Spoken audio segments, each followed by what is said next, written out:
Today, we're going to start a new series, and the series is titled Living the Dream.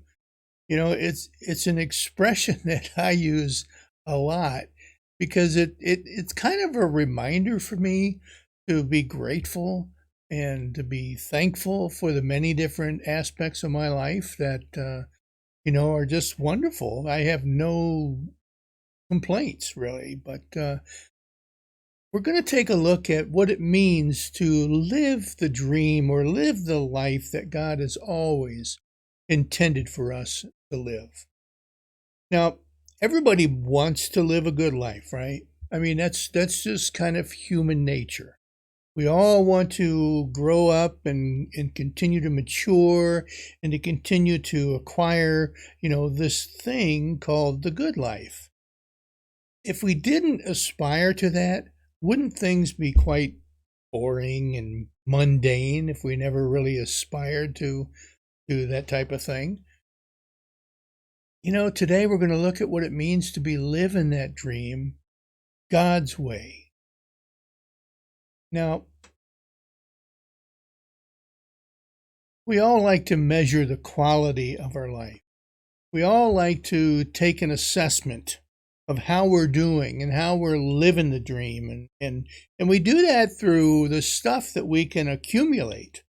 The things that are in our garages and in storage and, the toys that we amass and we get to play with. I mean, sometimes we use those things as a measurement of how our life is going, whether or not we're living the good life. Other times it's just through wealth. Like you see in the background there, the more money, the better.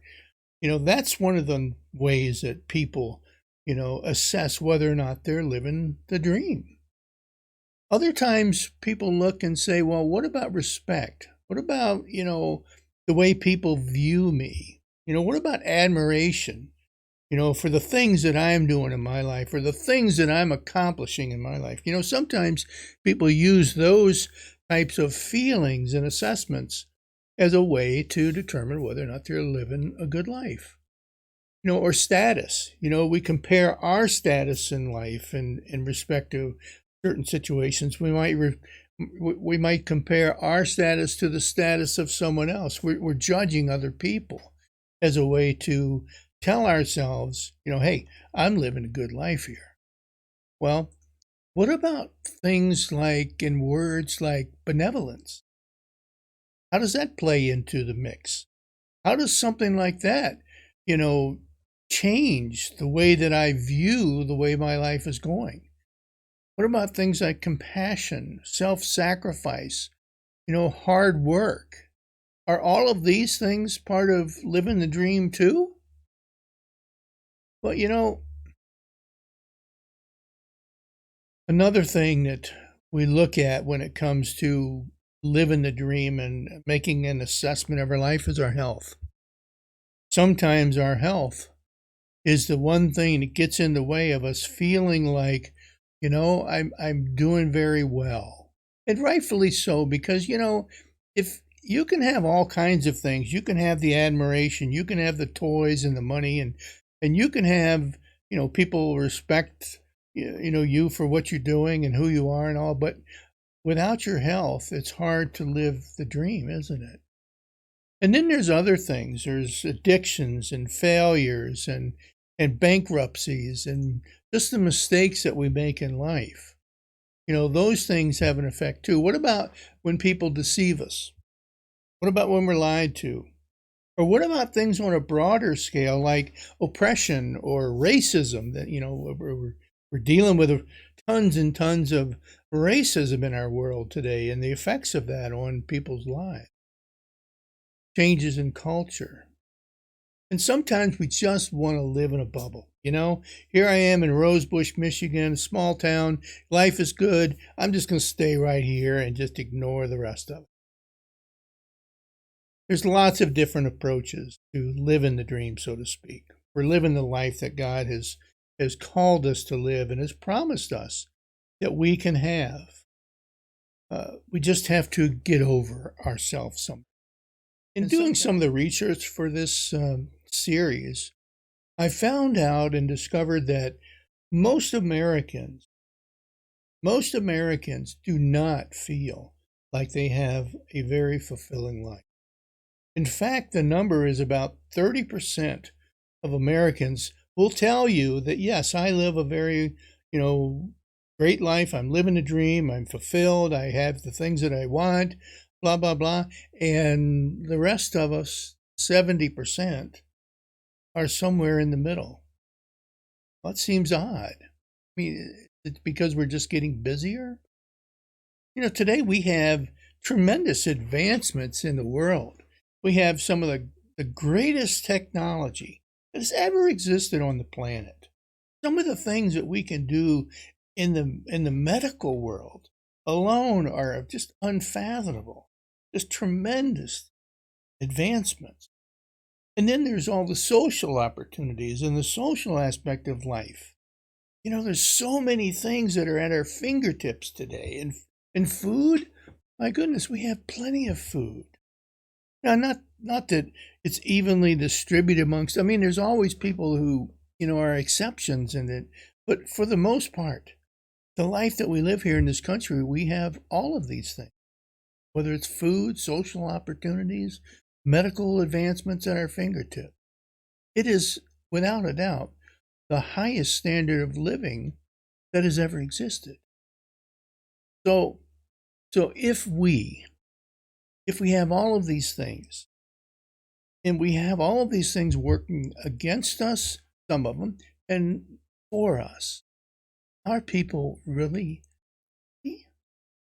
These street interviews were randomly done on the street. I can tell you they didn't just go and search out people that, were dissatisfied to make a point. The statistics held true here. It was about 70% of the people that were interviewed felt a disconnect, or they were just dissatisfied with the way life was going for them.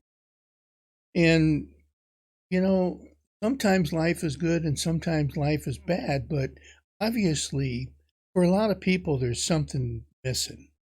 It's not just living for the money and living for the status or fame or the toys or anything else. It makes us ask the question, what is the goal of this? If it is happiness, if it is contentment or maybe fulfillment, how do I get there? And how do I stay there? What is it that I need to do or to take under my own wing in order to live the dream or to be fulfilled in this life? I'm going to read for you right now a psalm that was written by King David thousands of years ago, of course. And it's in the Bible. It's Psalm 16. And I want you to kind of meditate on this one throughout the week, if you will. I think there's a tremendous amount in this psalm that tells us a lot about living and about our relationship with God. And I think it's an important one to kind of look at. So here's Psalm 16, and this is what it says. It says, "Keep me safe, my God, for in you I take refuge.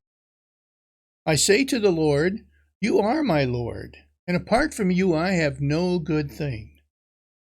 I say of the holy people who are in the land, they are the noble ones in whom is all of my delight. Those who run after other gods will suffer more and more. And I will not pour out libations of blood to such gods or take up their names on my lips. Lord, you alone are my portion and my cup. You make my lot secure.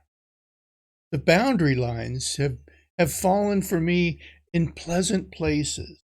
Surely I have a delightful inheritance. I will praise the Lord who counsels me. Even at night, my heart instructs me. I will keep my eyes always on the Lord. With him, my eyes will not be shaken. Therefore, my heart is glad and my tongue rejoices, and my body will also rest secure, because you will not abandon me to the realm of the dead, nor will you let your faithful ones see decay. You make known to me the path of life. You will fill me with joy in your presence and with eternal pleasures at your right hand. You know, life is tough. Some days we wake up and we're struggling with the rent or the kids, or we're struggling in school or work or whatever. I think part of the answer to living the good life, or living the life that God has always intended us to live, is to look at things from the perspective that King David illustrates here in this particular psalm.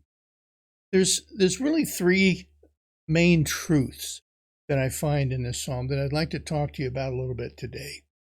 The first one of those is that authentic joy and true happiness are found in God's presence. When you think about it, the God that has created all things wants to be with you, wants to be with me. He wants to be with you. He wants to be with all of us. And, there's a tremendous amount of joy, David tells us, that is there in the presence of God and in that relationship. And that overflows into the way the rest of our life plays out. There was a study that was done at the McLean Hospital in Beaumont, Massachusetts. And what they found was that belief in God had a direct association with better treatment outcomes for patients.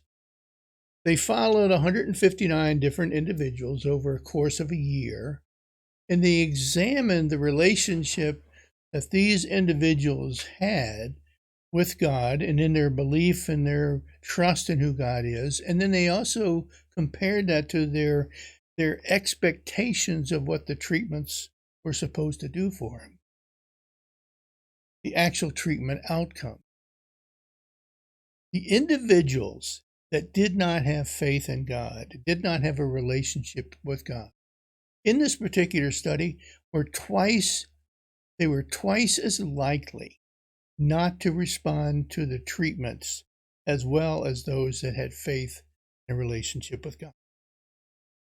Living the dream and experiencing true joy and contentment simply found in a relationship with God. The other truth that I see in this particular psalm of David is that trusting God with your future brings true joy and peace.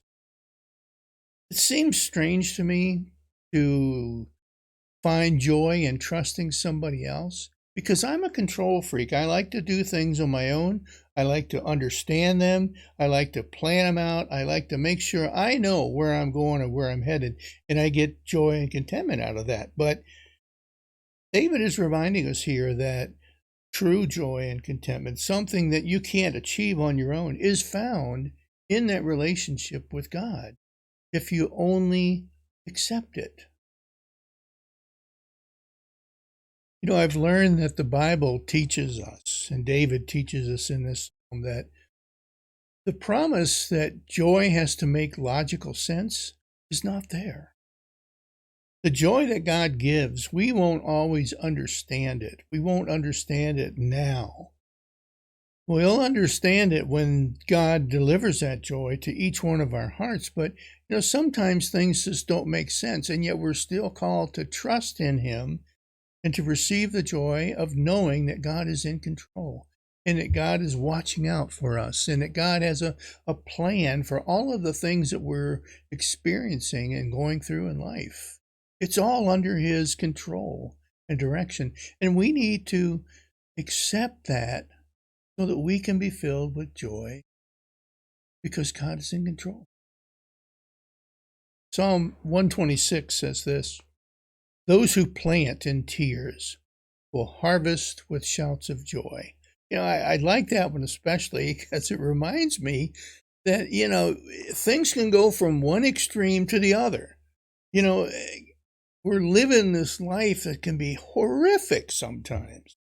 And yet God says, you know what? Even in the midst of those, you can be joyful because I have everything under control. We just got to trust. The third truth that I see in this particular psalm of David is joy is a gift from God that really radiates to others when when we allow it to.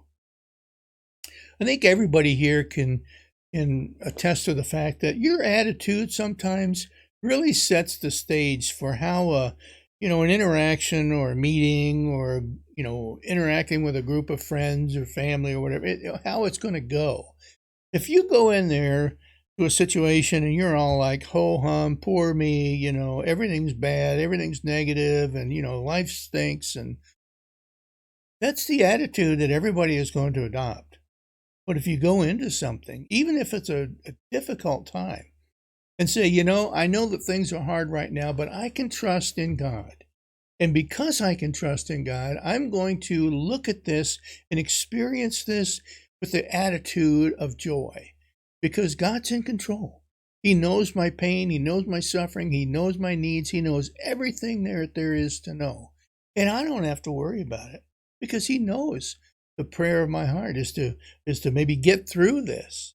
And God, I know, will be faithful and lead me through this. See, that's the type of thing that allows us to experience the good life or the living the dream, so to speak, regardless of what's going on in the world around. Friends, thank you for joining me today, and I just pray and that you will continue to experience the grace of God throughout your life. Thanks, and God bless. And don't forget, join me next Sunday at 9. Take care.